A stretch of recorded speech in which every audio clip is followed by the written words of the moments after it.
Hey guys, KJ here. In this video I'll be covering the Revelry and how to easily complete 7 out of the possible 10 triumphs to get your hands on the new exotic weapon, the Arbalest. This bad boy is a linear fusion rifle for the kinetic slot. So firstly, the fireworks triumph, which is to land grenade final blows. The most effective place I found launching into the Lake of Shadows Nightfall and just hang around Trostland. Most of the time, enemies move against each other, which is a great spawn point to utilise, or you can circuit around the area killing any ads you see.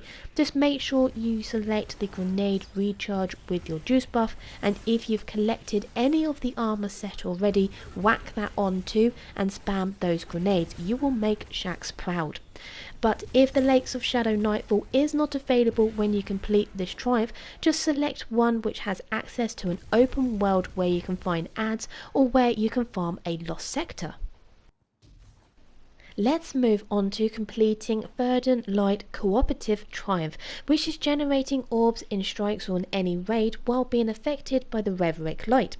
Revelry Light is a buff which we have during this event, and dealing those position kills would generate the orbs. You won't need to drink any juice for it to count, and the place I farmed is the Leviathan Castellum before Bungie disabled this buff, and now any position orbs will not count from raids, Gambit and Gambit Prime due to frequent connection issues. So triumphs associated with Revelry Orb generation can now be completed within Quick Play, Strikes, Patrols, Black Armory Forges and the Forest.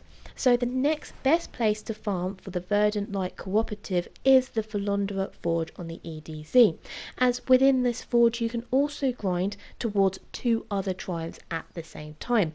The Burdenlight events, which is to generate orbs in either the forest or any forge encounters, and Melee Mayhem, which is to land final melee kills within forest, forges or raid encounters.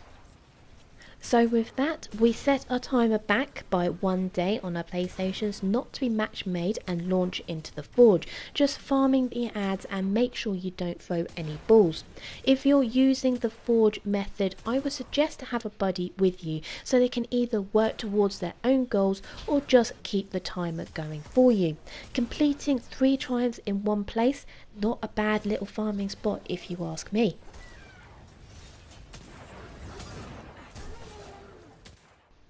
After I completed those 3, I headed back into the forest to complete the Super Celebratory, which is to defeat enemies with super abilities.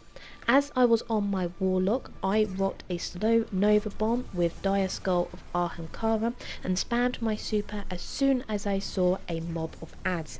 If I was a Titan, I would be rocking the Arc Smash, and if I was a Hunter, either Orpheus Rig Tether or Shards.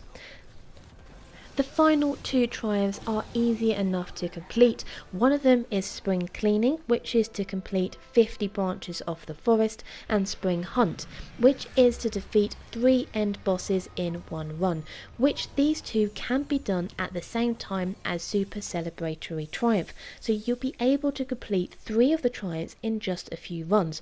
Talk about efficiency here. Now that is your 7th triumph completed and the Arbalest is all yours. Well, after you handed over 300 essence, so make sure you open those chests which appear within the forest as and when you can, as every little helps. Also, it does add 8 seconds to the timer for each fire team member who loots from it. Let me know what you think about the new exotic weapon. To me, it feels quite weighty when you swap to it, and it can really pack a punch when it crits. I just love the sound of it charging up before it's fired, but nothing will sound as good as the sleeper. Well, I hope this video has helped. If it has, then please let me know by hitting that like button, and don't forget to subscribe to the channel for further content. Anyway, that is it from me, so take care guys. Bye bye.